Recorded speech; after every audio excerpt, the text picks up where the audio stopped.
فرزند زہرا یہ حالات برے ہیں۔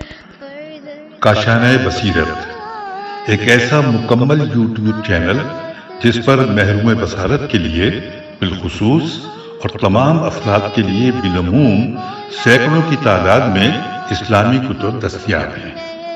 لہذا گزارش ہے کہ آپ اپنی ذمہ داری نبھاتے ہوئے کاشانۂ بصیرت کو سبسکرائب کرنے کے ساتھ ساتھ بیل آئیکن کو پریس کیجیے تاکہ آپ علم کے حصول کے ساتھ ساتھ مذہب اہل بیت کی اشاعت میں بھی اہم کردار ادا کرتے رہیں۔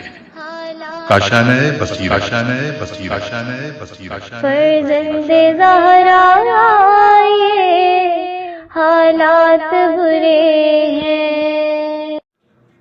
بسم اللہ الرحمن الرحیم۔ السلام علیکم۔ کاشانۂ بصیرت کے یوٹیوب چینل سے نورین عباس آپ کے ساتھ ہے۔ ہم مطالعہ کر رہے ہیں الکوثر فی تفسیر القرآن کی جلد ششم کا، جس کے مصنف ہیں جناب محسن علی نجفی۔ تو آئیے آغاز کرتے ہیں الکوثر فی تفسیر القرآن کے 9ویں حصے کا۔ وَتَنْحِتُونَ مِنَ الْجِبَالِ بُيُوتًا فَارِهِينَ، اور تم پہاڑوں کو بڑی مہارت سے تراش کر گھر بناتے ہو۔ وَتَنْحِتُونَ نون ہے تے، نون ہے تے کے معنی لکڑی، پتھر یا اس قسم کی سخت چیزوں کو تراشنے کے ہیں۔ فارہین فعل گول ہے، اترانے نیز مہارت کے معنوں میں آتا ہے۔ تفسیر آیات: کیا تمہیں پہاڑوں کو تراش کر بڑی مہارت سے گھر بناتے رہنے دیا جائے گا؟ ان گھروں سے تمہارے جنازے نہیں اٹھیں گے۔ قوم سمود کی ان تراشیدہ عمارتوں کے آثار آج بھی نمایاں طور پر مدینے اور تبوک کے درمیان العلا اور الحجر کے مقامات پر موجود ہیں۔ کھوج لگانے والوں کو الحجر کے علاقوں میں بہت سے آثار اور کتبے ملے جن سے اس قوم کے تمدن کا صحیح اندازہ ہوتا ہے۔ ملاحظہ ہو دائرۃ المعارف الاسلامیہ مترجم جلد 7 اور 319۔ فَاتَّقُوا اللَّهَ وَأَطِيعُونِ وَلَا تُطِيعُوا أَمْرَ الْمُسْرِفِينَ الَّذِينَ يُفْسِدُونَ فِي الْأَرْضِ وَلَا يُصْلِحُونَ۔ بس اللہ سے ڈرو اور میری اطاعت کرو، اور حد سے تجاوز کرنے والوں کے حکم کی اطاعت نہ کرو، جو زمین میں فساد پھیلاتے ہیں اور اصلاح نہیں کرتے۔ تفسیر آیات: جب تمہیں اس عیش و آرام کی حالت میں نہیں رکھا جائے گا اور ایک دن تمہیں یہ باغات و اشجار چھوڑ کر جانا ہے، تو اس کا ایک حل پیش کرتا ہوں کہ میری اطاعت کرو اور اسراف پسند لوگوں کی اطاعت چھوڑ دو، تو تمہیں دنیا کے باغات و چشموں سے جدائی کی حسرت نہ ہوگی، چونکہ آخرت کی ابدی زندگی ان چیزوں سے بدرجہ بہتر ہے۔ امر المسرفین: امر سے مراد خود امر کرنے والا ہے اور مسرفین سے مراد حد سے تجاوز کرنے والے ہیں۔ چنانچہ بعد کی آیت میں مسرفین کی تشریح مفسدین سے کی ہے۔ قالوا انما انت من المسحرین ما انت الا بشر مثلنا فأت بآیۃ ان کنت من الصادقین۔ لوگوں نے کہا، تم تو بلا شبہ سحر زدہ آدمی ہو اور تم ہم جیسے بشر کے سوا اور کچھ نہیں ہو، پس اگر تم سچے ہو تو کوئی نشانی معجزہ پیش کرو۔ تفسیر آیات: قوم صالح نے اس نصیحت کا یہ جواب دیا، اے صالح، تم سحر زدہ آدمی ہو جس پر جادو کیا گیا ہو، وہ اس قسم کی باتیں کرتا ہے، جبکہ تم ہماری طرح کے ایک انسان ہی تو ہو، تمہیں اللہ نے کیسے نبی بنا دیا؟ فاتی بآیاتن، پھر بھی اگر تم سچے ہو تو کوئی معجزہ پیش کرو، دیکھتے ہیں تمہارا دعویٰ کہاں تک سچائی پر مبنی ہے۔ قال هذه ناقة لها شرب ولكم شرب يوم معلوم ولا تمسوها بسوء فيأخذكم عذاب يوم عظيم۔ سوالی نے کہا، یہ ایک اونٹنی ہے، ایک مقررہ دن اس کے پانی پینے کی باری ہوگی اور ایک مقررہ دن تمہارے پینے کی باری ہوگی، اور اسے بری نیت سے نہ چھونا ورنہ ایک بڑے ہولناک دن کا عذاب تمہیں گرفت میں لے لے گا۔ تفسیر آیات۔ طلب معجزہ کے جواب میں فرمایا، ھذہ ناقۃ قد جاءتکم بینات من ربکم ھذہ ناقۃ اللہ لکم، یہ اونٹنی ہے، اور سورۃ الاعراف میں آیت 73 میں فرمایا، تمہارے رب کی طرف سے تمہارے پاس واضح دلیل آ چکی ہے، یہ اللہ کی اونٹنی ہے جو تمہارے لیے ایک نشانی ہے۔ اس میں صراحت کے ساتھ فرمایا کہ یہ ناقہ ایک معجزہ ہے۔ آیت کا لفظ قرآنی اصطلاح میں معجزے کے لیے استعمال ہوتا ہے۔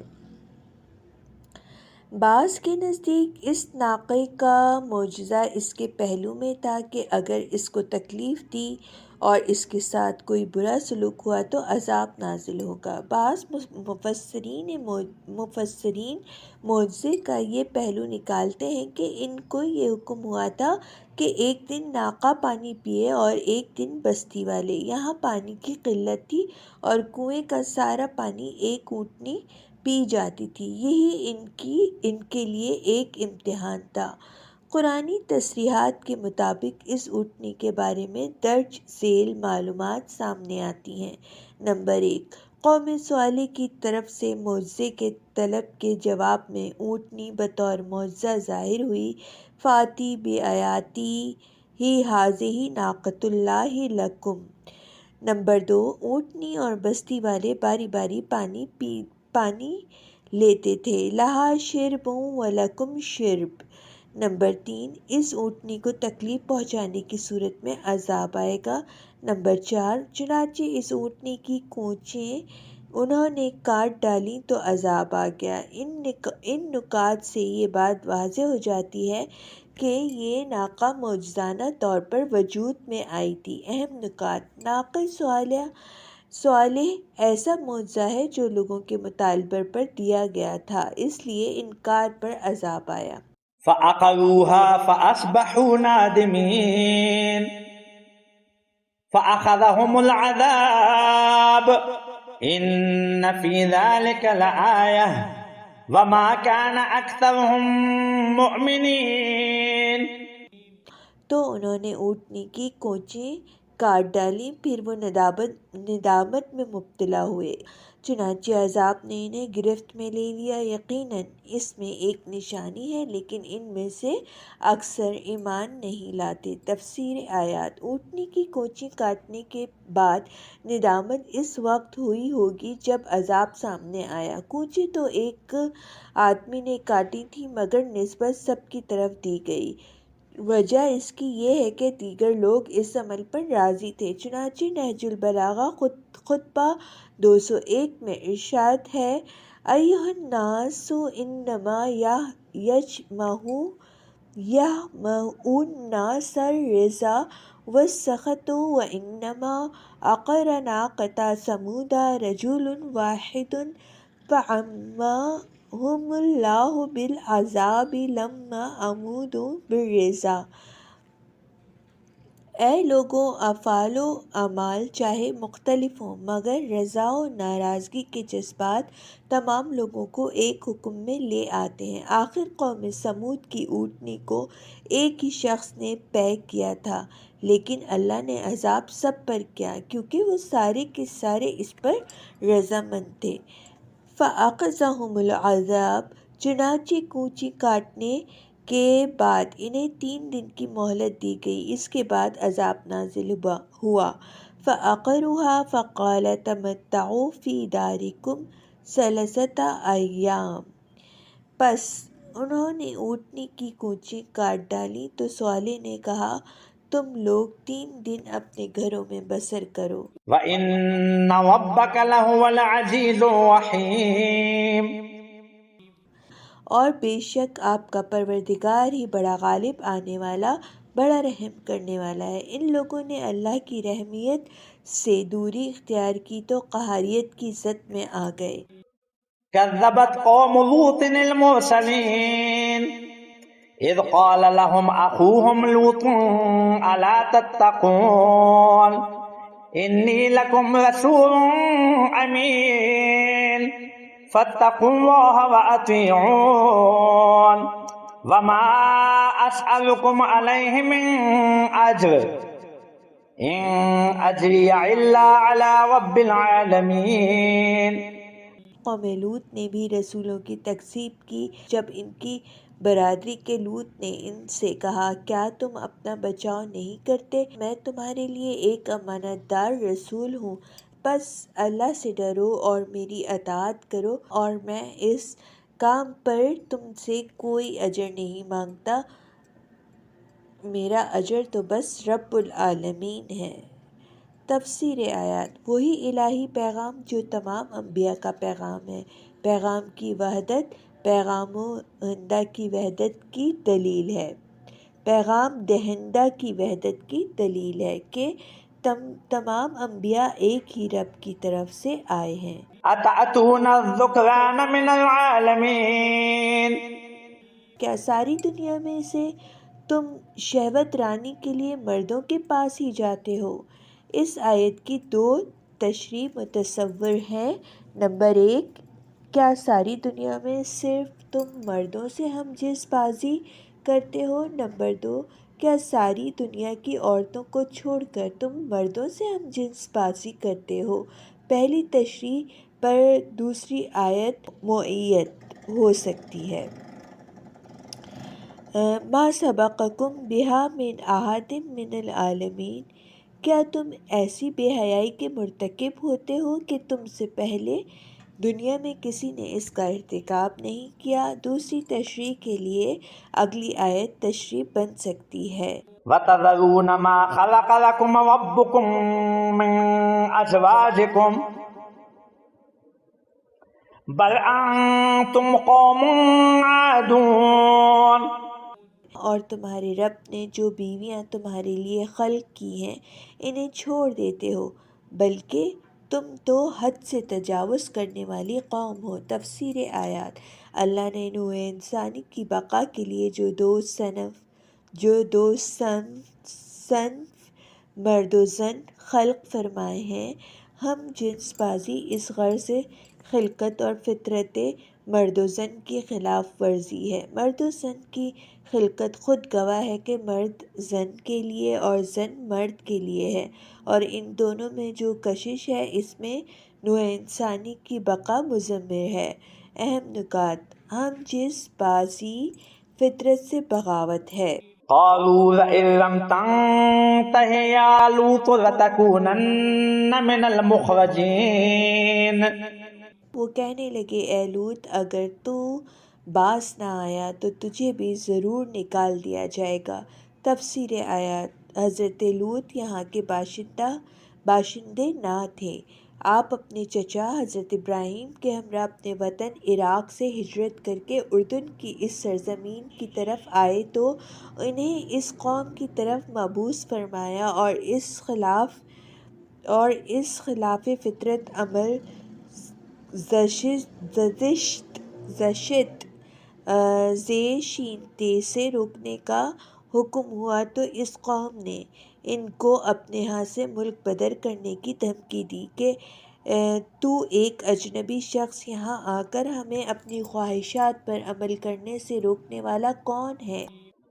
قال انی لعملکم من القالین، لوط نے کہا میں تمہارے اس کردار کے سخت دشمنوں میں سے ہوں۔ تشریح کلمات: القلی قاف لام چھوٹی ہے، شدت البغض کے معنوں میں ہے۔ تفسیر آیات ملک سے اخراج کی دھمکی کو اعتنا میں نہیں لاتے بلکہ اپنی نفرت کا برملا اظہار فرماتے ہیں۔ اس سے یہ اشارہ ملتا ہے کہ منکرات کو اگر عملاً روکنا ممکن نہ ہوا تو قلباً اس سے نفرت کرنی چاہیے۔ رب نجنی وأہلی مما یعملون۔ پروردگارا مجھے اور میرے گھر والوں کو ان کے برے کردار سے نجات عطا فرما۔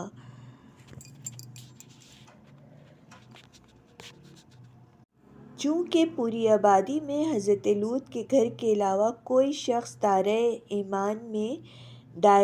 ایمان میں داخل نہیں ہوا تھا، چنانچہ فرمایا فما جئنا فیہا غیر بیت من المسلمین، وہاں ہم نے ایک گھر کے علاوہ مسلمانوں کا کوئی گھر نہ پایا۔ فنجیناہ وأہلہ اجمعین الا عجوزا فی الغابرین ثم دمرنا الآخرین وأمطرنا علیہم مطرا فساء مطر المنذرین۔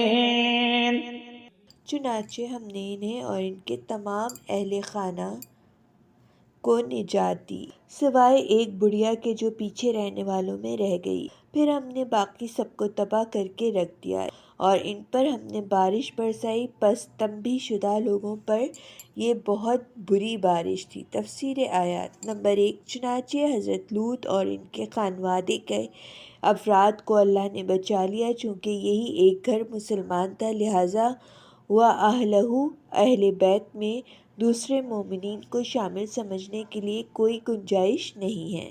نمبر 2۔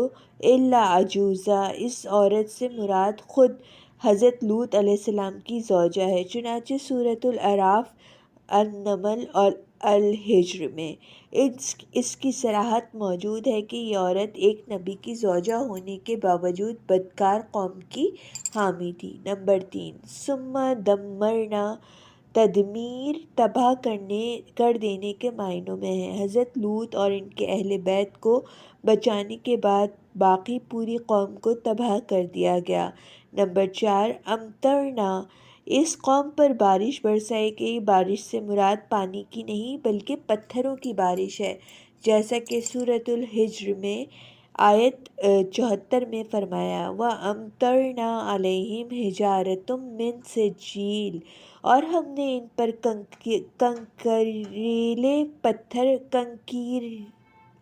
کنکریلے پتھر برسائے۔ چنانچہ ایک آتش فشانی دھماکے سے ان پتھروں کی بارش ہوئی ہوگی۔ فَأَخَذْتُهُمُ الصَّاعِقَةُ مَشْرِقَيْنِ، سورج نکلتے وقت انہیں خوفناک آواز نے گرفت میں لے لیا۔ یہ آتش فشانی کے دھماکے کی آواز ہو سکتی ہے۔ طبقات الارضی ماہرین کے مطابق اردن کے بحر مردار میں بہت سی بستیاں غرق ہیں۔ اس بحر کے قرب و جوار میں بعض قلعوں کے بقایا کا پتہ جات کا پتہ چلا ہے اور اس کے ساتھ وہ مذبح بھی ہے۔ میم، زال، بے اور ہے، جہاں قربانیاں پیش کی جاتی تھیں۔ ظلال القرآن، زوئے، لام الف لام قاف را الف مدزبرا نون۔ ماہرین کا خیال ہے کہ وادی سدیم، سین دال یہ میم، سدیم بحر مردار میں غرق ہے، جس میں قوم لوط کی بڑی بڑی بستیاں آباد تھیں۔ ایک زلزلے میں یہ وادی دھنس گئی، جس پر بحر مردار کا پانی جمع ہو گیا۔ ان فی ذلک لآیۃ وما کان اکثرهم مؤمنین۔ یقیناً اس میں ایک نشانی ہے، لیکن ان میں سے اکثر لوگ ایمان لانے والے نہیں۔ تفسیر آیات: اگر سمجھنا چاہتے ہو اس واقعے میں ایک مکمل ثبوت اور دلیل موجود تھی، لیکن ان کا ایمان نہ لانا دلیل و ثبوت نہ ہونے کی وجہ سے نہیں تھا، اس لیے وہ ان معجزوں کے بعد بھی ایمان نہیں لاتے۔ وَإِنَّ رَبَّكَ لَهُوَ الْعَزِيزُ الرَّحِيمُ، اور یقیناً آپ کا رب ہی بڑا غالب آنے والا، بڑا رحم کرنے والا ہے۔ اگر یہ لوگ اللہ کے مقام عزت و غلبہ اور مقام رحمت کو سمجھتے تو یہ دن دیکھنے کو نہ ملتے۔ كذب أصحاب الأيكة المرسلين، ایکا والوں نے بھی رسولوں کی تکذیب کی۔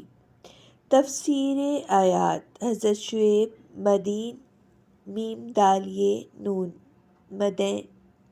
مدین اور ایکا الف یہ کاف اور گول والی ہے ایکا دونوں کے باشندوں کی طرف مبعوث ہوئے۔ چنانچہ سورۃ الاعراف میں فرمایا وَإِلَىٰ مَدْيَنَ أَخَاهُمْ شُعَيْبًا، اور اس صورت میں فرمایا اذ قال لهم شعیب۔ لیکن یہاں یہ اختلاف موجود ہے کہ کیا مدین اور ایکا دو مختلف علاقے اور قومیں ہیں یا یہ دونوں ایک ہی قوم کے دو نام ہیں۔ بعض اہل تحقیق کے مطابق یہ دونوں ایک قوم اور دو قبیلے تھے۔ قرآنی تعبیر سے معلوم ہوتا ہے حضرت شعیب کا تعلق اصحاب مدین سے تھا، چونکہ قرآن نے فرمایا وَإِلَىٰ مَدْيَنَ أَخَاهُمْ شُعَيْبًا، اور ایکا کے بارے میں أَخَاهُمْ نہیں فرمایا۔ إذ قال لهم شعيب ألا تتقون إني لكم رسول أمين فاتقوا الله وأطيعون وما أسألكم عليه من أجر إن أجري إلا على رب العالمين أوفوا الكيل ولا تكونوا من المخسرين وزنوا بالقسطاس المستقيم ولا تبخسوا الناس أشياءهم ولا تعثوا في الأرض مفسدين واتقوا الذي خلقكم والجبلة الأولين۔ جب شعیب نے ان سے کہا کیا تم اپنا بچاؤ نہیں کرتے؟ میں تمہارے لیے ایک امانت دار رسول ہوں، بس اللہ سے ڈرو اور میری اطاعت کرو، اور اس کام پر میں تم سے کوئی اجر نہیں مانگتا، میرا اجر تو صرف رب العالمین ہے۔ تم پیمانہ پورا بھرو اور نقصان پہنچانے والوں میں سے نہ ہونا، اور سیدھی ترازو سے تولا کرو، اور لوگوں کو ان کی چیزیں کم کر کے نہ دیا کرو، اور زمین میں فساد پھیلاتے مت پھرو، اور اس اللہ سے ڈرو جس نے تمہیں اور گزشتہ نسلوں کو پیدا کیا ہے۔ تفسیر آیات: حضرت شعیب کے ایکا کے معاشرے میں جن تجارتی بے ایمانیوں کی نشاندہی فرمائی انہی تجارتی بے ایمانیوں کی نشاندہی قوم مدین کے بارے میں فرمائی۔ چنانچہ سورۃ الاعراف آیت 85 میں فرمایا فَأَوْفُوا الْكَيْلَ وَالْمِيزَانَ وَلَا تَبْخَسُوا النَّاسَ أَشْيَاءَهُمْ، لہٰذا تم ناپ اور تول پورا کرو اور لوگوں کو ان کی چیزیں کم کر کے نہ دو۔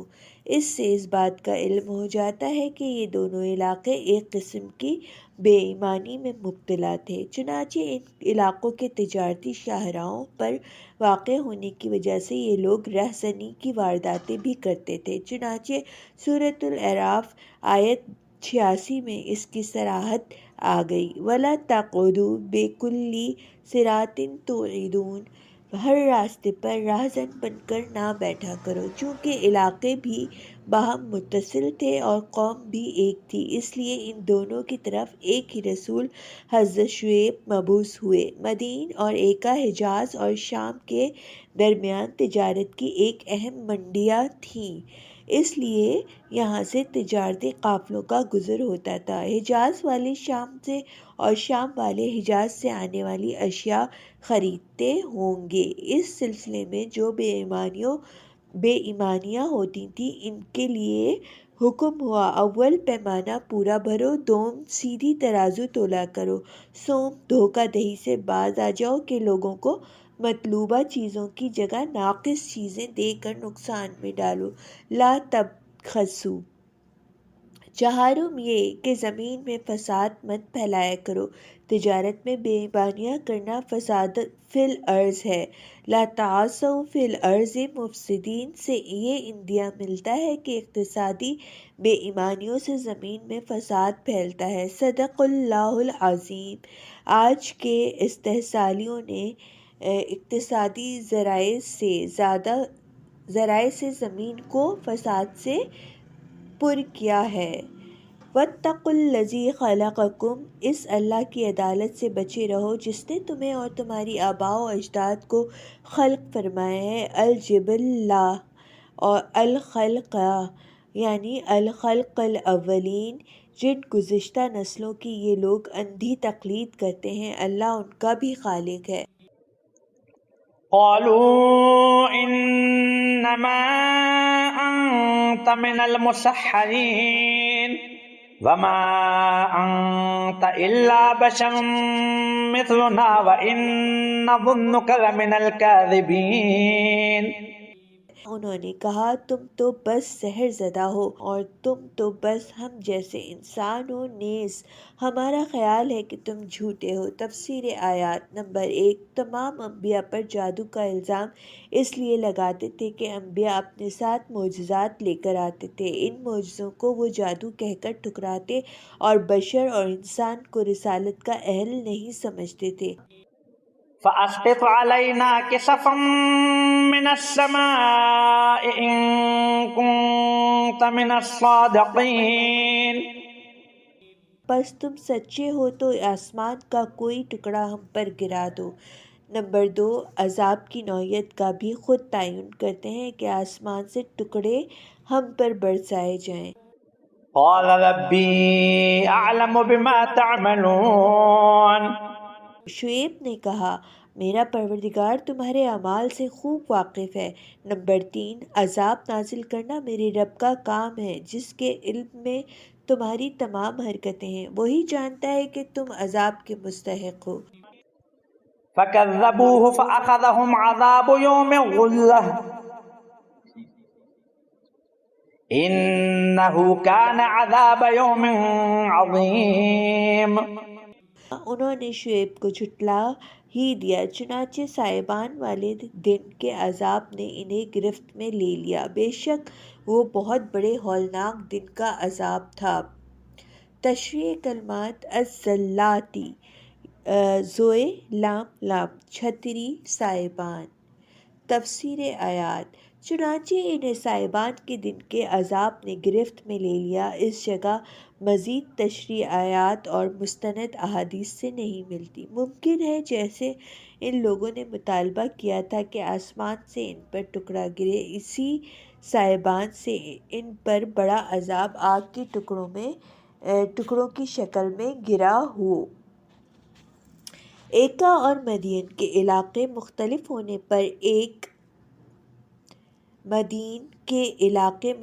ہونے پر ایک قرینہ یہ ہے کہ ان دونوں علاقوں پر آنے والے عذاب مختلف تھے۔ مدین والوں پر عذاب دھماکے کی شکل میں آیا، فَقَصَتْهُمُ الرُّجْفَةُ، اور ایکا والوں پر یوم الظلاتی کا عذاب آیا۔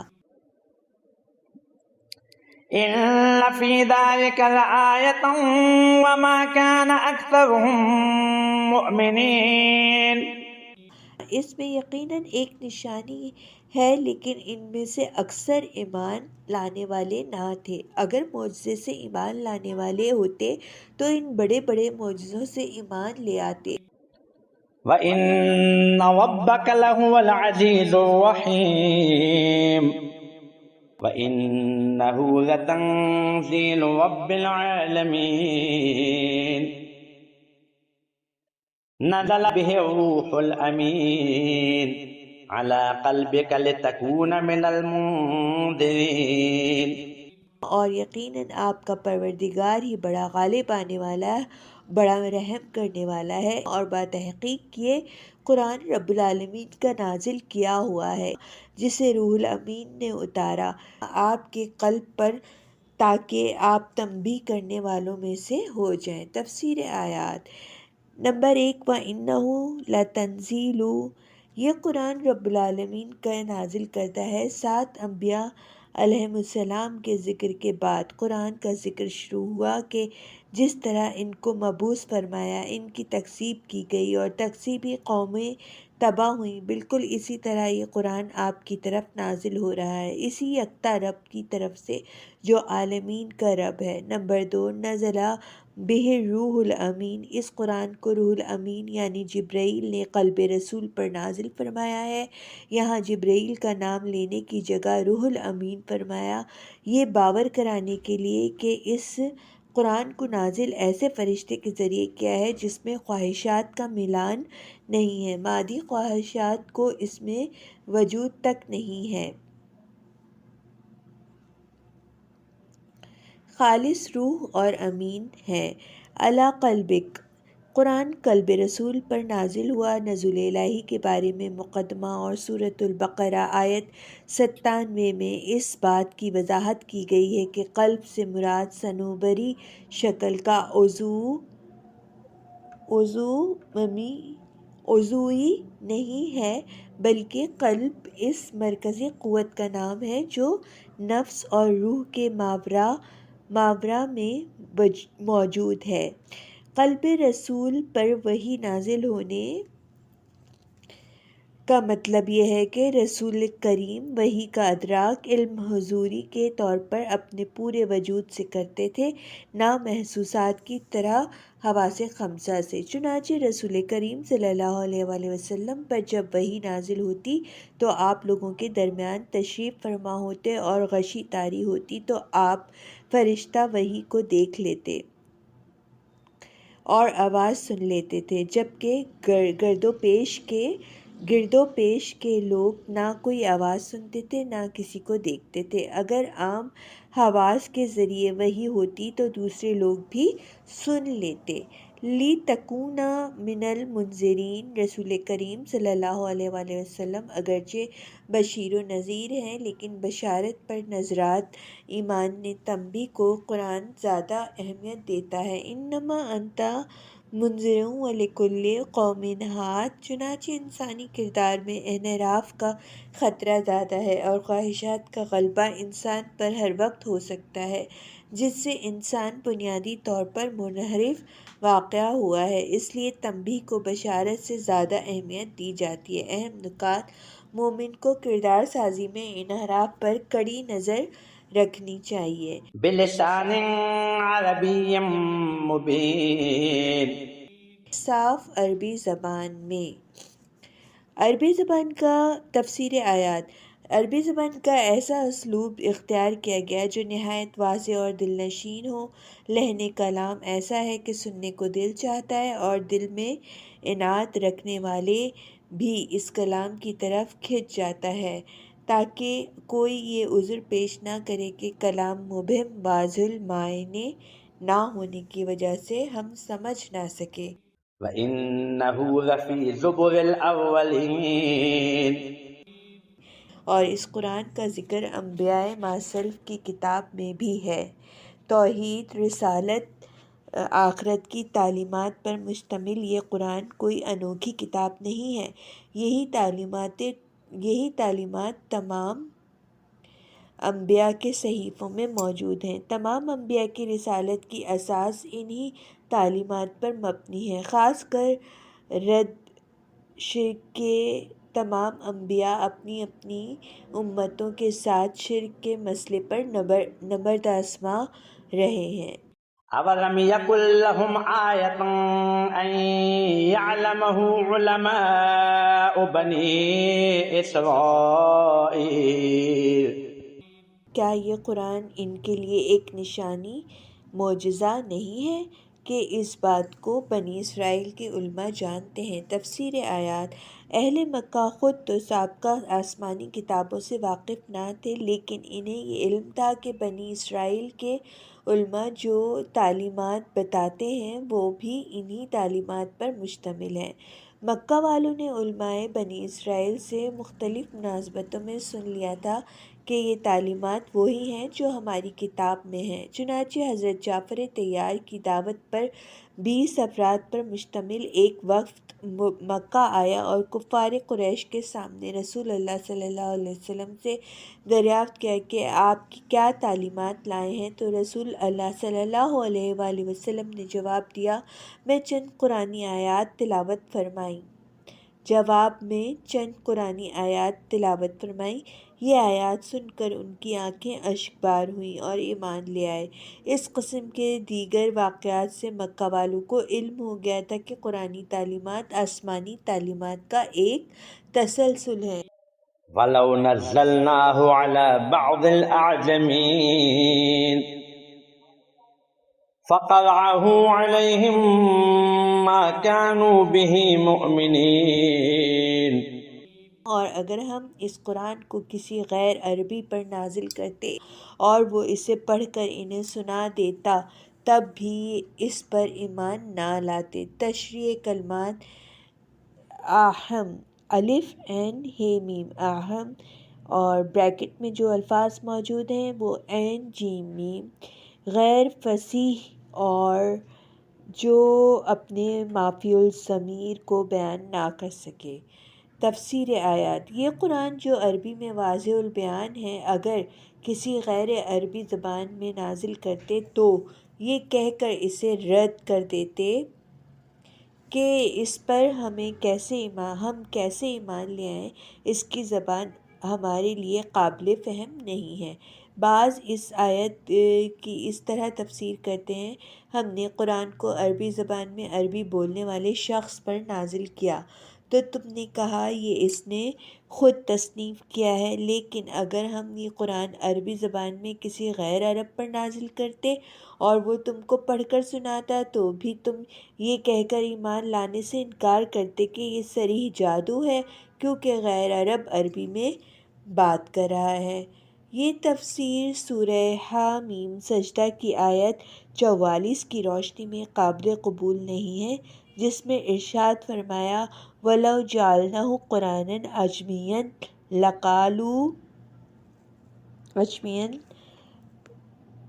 لَقَالُوا لَوْلَا فُصِّلَتْ آیَاتُهُ، اور اگر ہم اس قرآن کو عجمی زبان میں قرار دیتے تو یہ لوگ کہتے کہ اس کی آیات کو کھول کر بیان کیوں نہیں کیا گیا۔ غیر عربی ہونے کی وجہ سے ان کے لیے مبہم ہوتا اور اسی کو بہانہ بنا کر رد کرتے، جبکہ اب یہ قرآن فصیح اور واضح البیان عربی میں ہے پھر بھی ایمان نہیں لاتے۔ اہم نکات: جن لوگوں نے ایمان نہیں لانا ہوتا ان کے لیے عذر بنانا مشکل نہیں ہوتا۔ كَذَلِكَ سَلَكْنَاهُ فِي قُلُوبِ الْمُجْرِمِينَ لَا يُؤْمِنُونَ بِهِ حَتَّى يَرَوْا الْعَذَابَ الْأَلِيمَ۔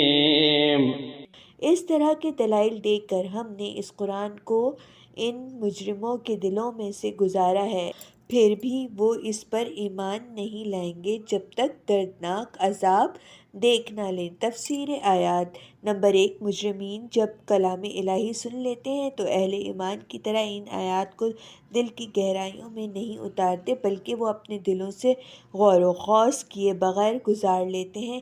کلام الہی کے سامنے وہ ایک لمحے کے لیے بھی نہیں ٹھہرتے، دلوں کو چھوئے بغیر گزار لیتے ہیں۔ انہیں ایسی حالت سے دوچار اللہ نے کیا ہے، یعنی جب یہ لوگ ایمان کے اہل ثابت نہ ہوئے تو اللہ نے ان سے ایمان کی توفیق سلب کر لی، چنانچہ وہ عذاب سر پر آنے تک ایمان نہیں لائیں گے۔ اور سامعین، میں یہاں پہ اپنے اس مطالعے کو روک رہی ہوں، انشاءاللہ دوبارہ حاضر ہوں گی، جب تک کے لیے